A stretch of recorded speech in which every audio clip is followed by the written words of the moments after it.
On the pasuk Vayikra hakohen el hamizbeach, this is a pasuk speaking about the kohen bringing over the bird that's a carbon oil to the mizbeach, umalak esroisha, and doing the process called melika, which is instead of the shchita that's done by other animals.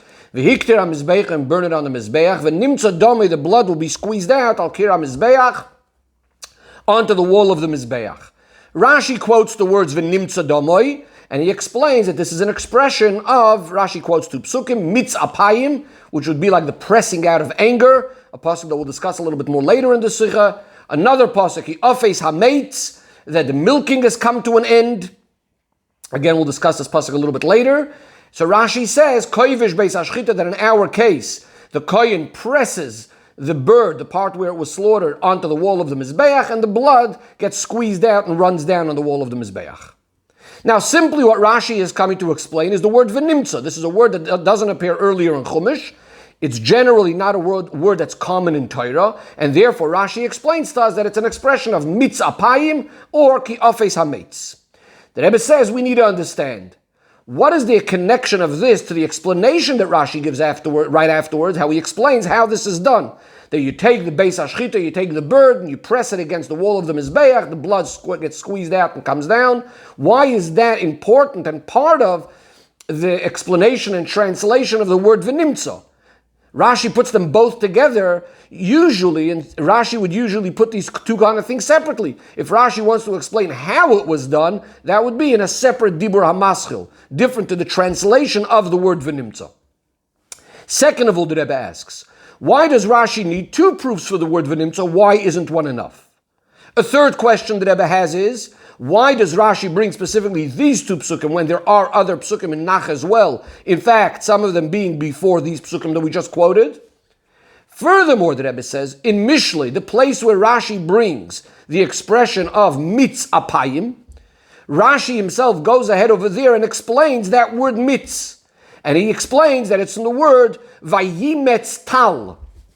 A story in Nach, a story in Shoftim, where Gideon makes a sort of test to see if Hashem is really going to be with him, and he spreads out this piece of wool, a piece of fleece, and he said if only the wool is going to be wet with dew, then he knows Hashem is going to be with him, and then he squeezes out that piece of fleece, and everywhere else is dry, and this piece of fleece was full with dew.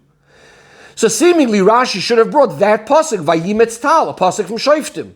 First of all, because that pasuk appears before Mishlei, and second of all, even in Mishlei, we only know the word mitzapayim, according to Rashi, from that pasuk of Vayimetz tal, the pasuk in Shoftim. A fifth question that Rebbe has. Within this proof itself that Rashi brings, he first brings mitzapayim, which is a pasuk in Mishlei. Why does he bring that proof first, rather than the pasuk afes hameitz, which is a pasuk that says earlier in Yeshaya? And finally, the Rebbe asks, that first pasuk of Mishlei, which says mitzapayim, before the words mitzapayim, it says twice the word mitz. It first says mitz cholov yoitzi chema, that a milk under pressure will produce butter or cream. Umitz af yoitzi dam, and the pressure of the nose will produce blood. So why does Rashi bring specifically the third time that it says mitz apayim? Says the Rebbe, the explanation of all of this is that Rashi is actually over here coming not only to translate the word v'nimtza, but he's also coming to answer a question in our pasuk. The word v'nimtza, which we said means and it will be squeezed out, is making it sound like as if it's something that's happening not with the intention of you're doing something to squeeze it out, but as a result of something else, blood came out. Blood is coming out onto the wall of the Mizbeach. Whether it's from the burning of the bird on the Mizbeach, or through the Melika, through the act of slitting the neck. So the question is, we know earlier by a carbon oil from Behema, there were a number of different avodos by the carbon. We have shchita, we have the slaughtering, we have spraying the blood on the mizbeach, we have aktorah burning the animal on the mizbeach. So the question is by the bird. The avodah of shchita, we have something similar to it with malika. We have the burning of the animal and the bird on the mizbeach, but we don't find anything by the bird that should be similar to the avodah of doing something to get the blood onto the mizbeach. This is why Rashi brings the proof from the word v'nimtza, from the psukim that he does, And as we'll soon see, and immediately also explains that the venimtza, the fact that the blood is being squeezed, is actually happening because the person is doing something. There's a particular act that he's doing. He's pressing the beis hashchita, that part of the bird that was slaughtered, he's pressing it against the wall of the mizbeach, and then the blood gets squeezed out. Similar to the idea of Bayabahima, that the kohen is doing an avodah of spraying the blood onto the mizbeach. Says the Rebbe, now we can understand the proof that Rashi brings from these psukim, because it is in these psukim specifically that we understand that the word v'nimtza, or that shoyrish word mitz, is specifically connected with something that the person is doing an act, that he's pressing it in order to get that blood out. And the Rebbe explains the pasuk in Mishli that we quoted before, that first says mitz chalav yoitzi chema. Under pressure, the milk will produce the butter. Under pressure, the blood will give out blood.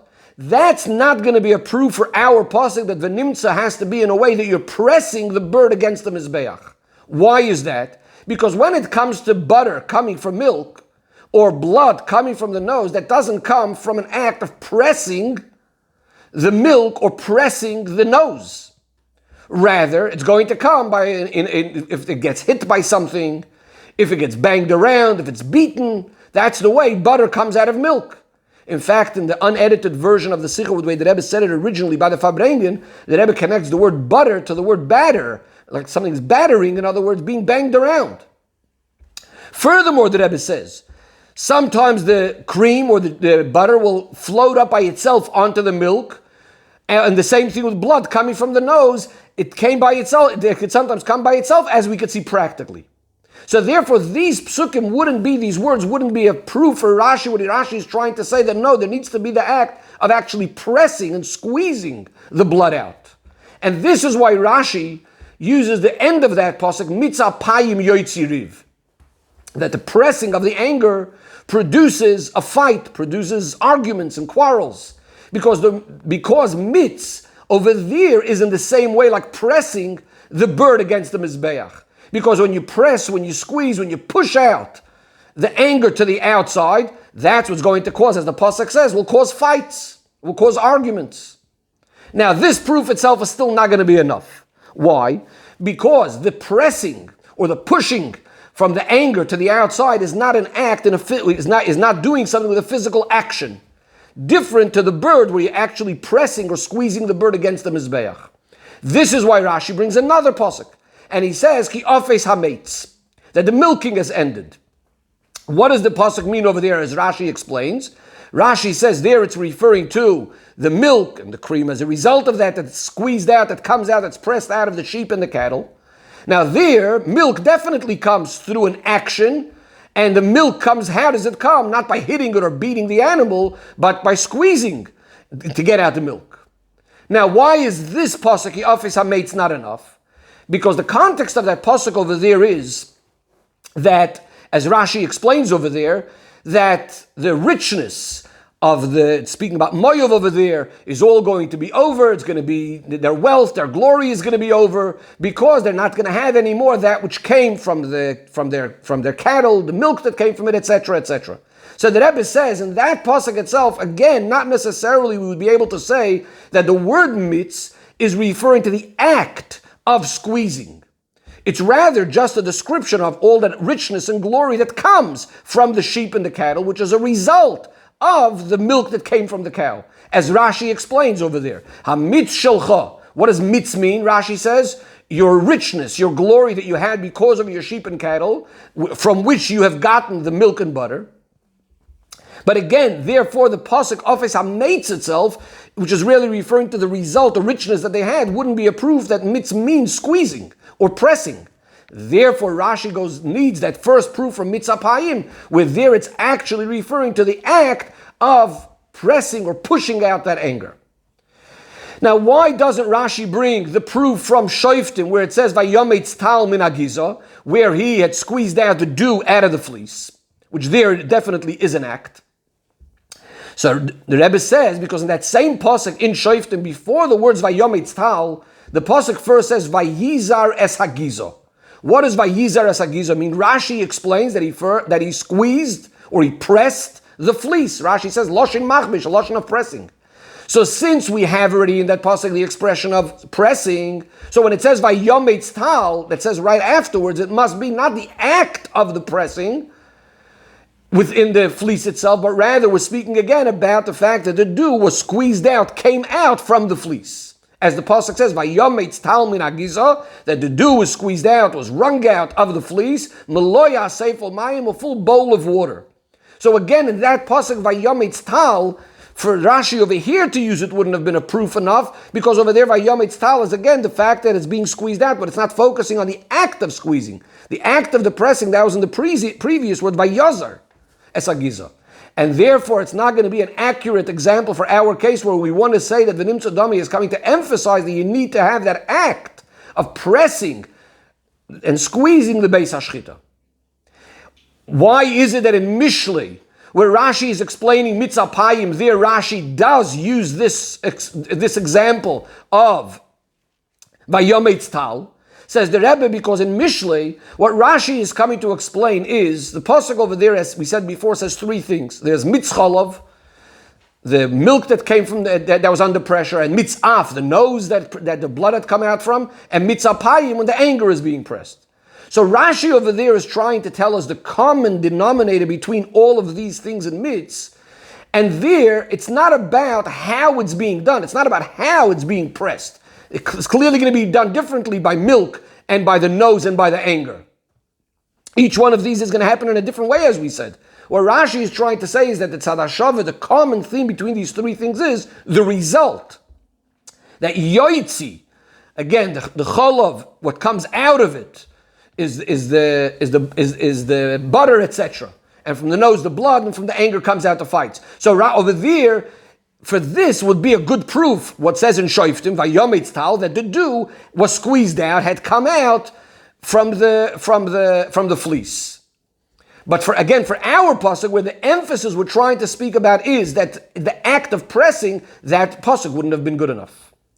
Says the Rebbe, based on all of this, we can understand why Rashi explains those words, koivish Beis HaShchita, and he says that he presses the Beis HaShchita against the Mizbeach, and he explains it in the same Dibur HaMasel, where he's bringing the proof for the expressions of a Nimtza, because it is relevant to the point he's trying to make. He's trying to explain that the Nimtza doesn't only mean what's being squeezed out. He's trying to tell us that the Nimtza is actually being done by pressing it against the Mizbeach.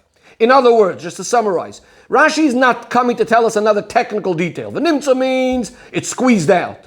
And by the way, how is it going to happen? Because he's going to press it. No, the point Rashi was trying to make with these proofs was that the nimtza is a kind of squeezing out that's happening as a result of you squeezing it intentionally, pressing it, and that's how the blood comes out.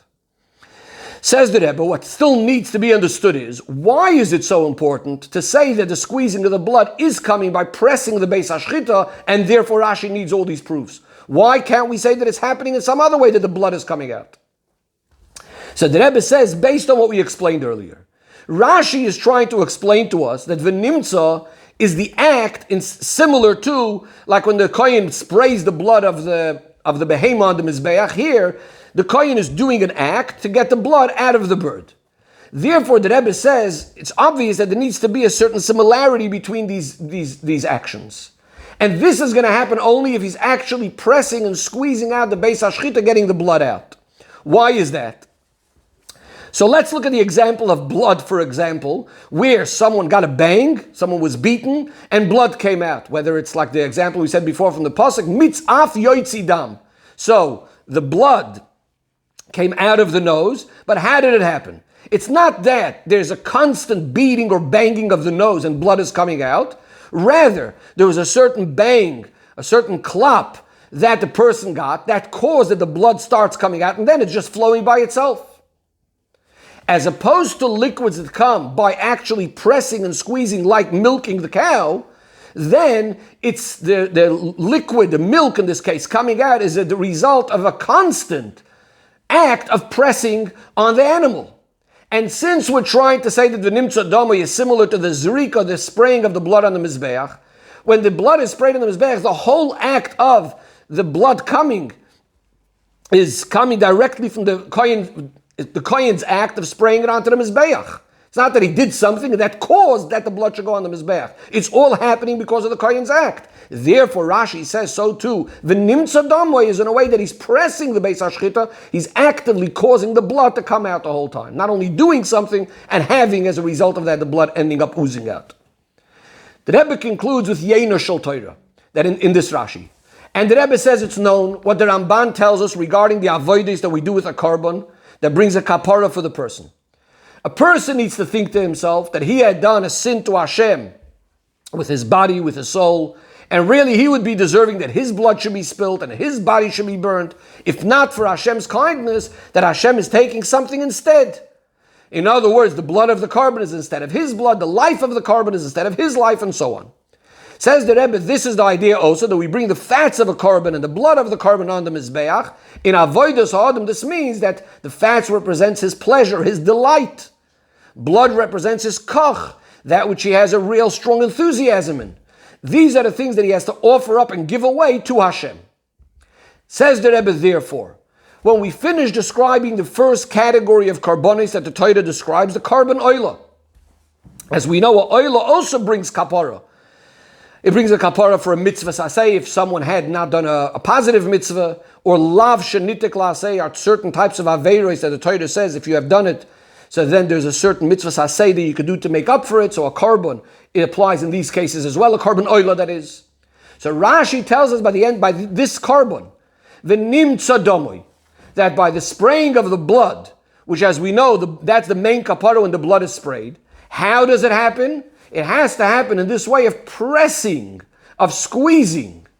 And that's the idea of, in Avodas Hashem, this is the idea of iskafia, of pressing, of subduing, and being mevatel, nullifying the person's metzius. And then the blood comes out. In other words, it gets squeezed out and it goes. The blood, the koch and the taivas ha'olam go out of the person. This is why Rashi brings the pasuk losha, and he says it's an expression of mitzapayim. Because in this idea of mitzapayim, the anger that's squeezed out, yoitzi riv, causes a fight, this really expresses, and a rem is the whole idea of what Aveira is all about, and the way of tshuva and the kapara for the Aveira, as we will see. The Rebbe says, what's anger? Razal tell us regarding anger, that someone that gets angry is as if he's oived Avodah Zarah. The Alter Rebbe explains this by saying that when a person is angry, it's as if his emunah, his faith in Hashem has left him, because if he would believe that everything comes from Hashem, he wouldn't get angry when something happens. That means the idea of anger is really expressing an idea that the person is separating himself from Hashem. It's like Avodah Zarah. Now really, this is what every single Aveira is all about, as the Alter Rebbe also explains in Tanya, that every single Aveira, when a person is transgressing, going against Ratzon HaElyon, Hashem's will, he's ripping himself away, he's tearing himself away from Hashem, in a certain sense similar to the idea of Avodah Zarah. But in a highlighted way, we said this is by kaas, by anger. Says the Rebbe, this is the inner meaning, the deeper meaning of the pasuk, mitzapayim yoitzi riv. Says the Rebbe, when a person does an Aveira, what happens? There's becoming a riv, so to speak, a quarrel, there's becoming strife between him and Hashem. Now by anger, this is in a more emphasized way, in a way that's more seen, not like by other Aveiros. It's only regarding very few things that we say it's ke'ilu oived Avodah Zarah. And therefore, it says specifically regarding mitzapayim, regarding the anger, that yoitzi riv, this brings, so to speak, a disconnect between him and Hashem. It brings a fight, so to speak, a separation between him and Hashem. So that's the first aspect of the pasuk. Now, when the Yid brings the korban, and he does tshuva for the Aveira, now again we use the same expression, mitzapayim yoitzi riv. That is what? That here we're now saying it in a different way. Now it's not that he's letting his anger out, but mitzapayim we said before, it means that when you're pressing it.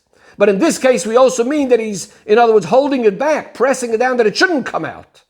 There's also an aspect of getting angry, but getting the Yetzer Tov angry at his Yetzer Hara.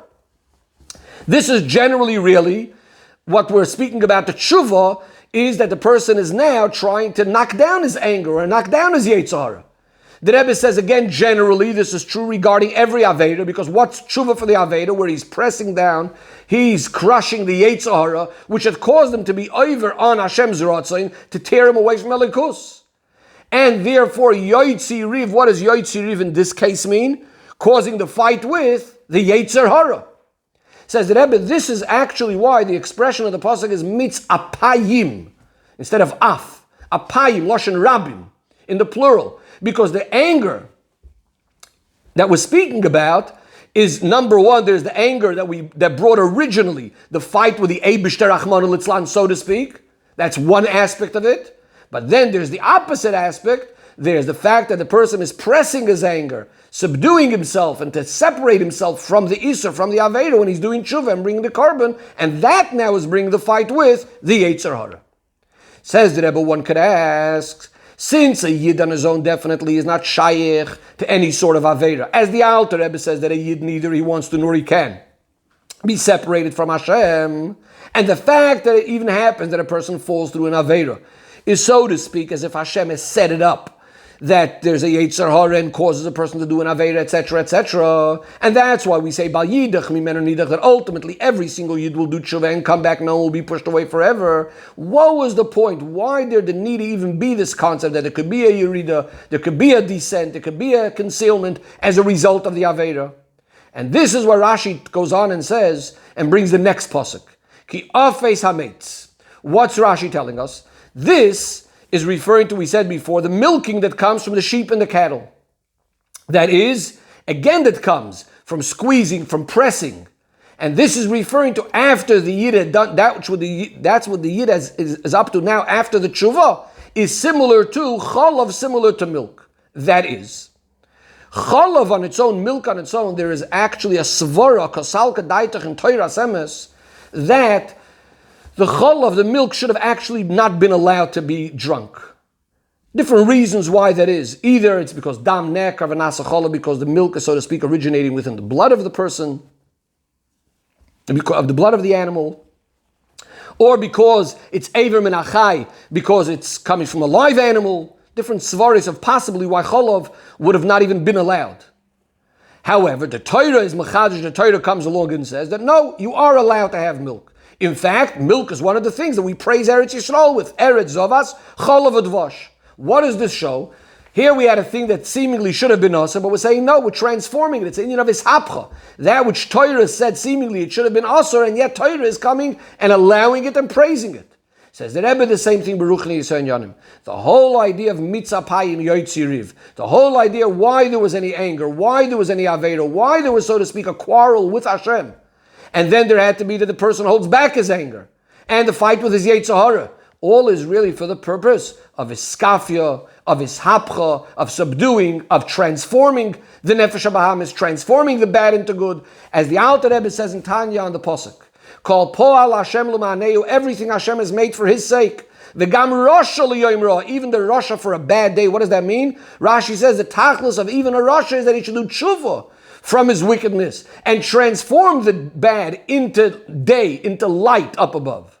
And through this causes the real reach nechoyach l'Hashem, the true nachas for Hashem.